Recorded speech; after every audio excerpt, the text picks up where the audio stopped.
This happened about 26 years ago, on the banks of Santiago de Tepalcaltlalpan. My parents and my uncles had gone down from a field that had been a topilejo. At that time the area was not paved, it was only ravines and hills. The closest thing to urbanization was Santiago.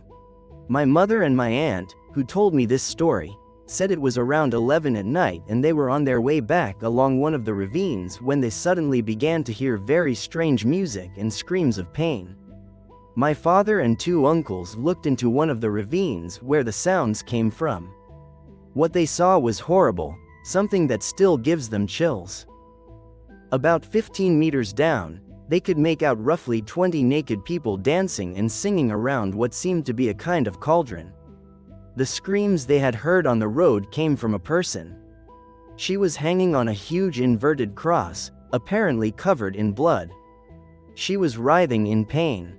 My aunt looked up and saw the terrible sight, and also noticed 4 huge dogs standing as if on guard, each placed at a specific point.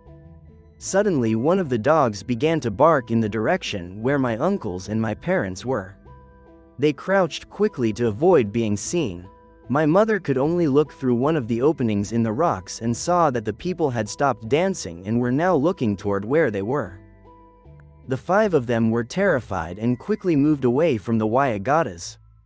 They were still some distance away, so they ran with all their strength until they reached Santiago and took refuge in the town church. They say that day they could have been murdered. Who knows, without wanting to be, they had been witnesses to a human sacrifice.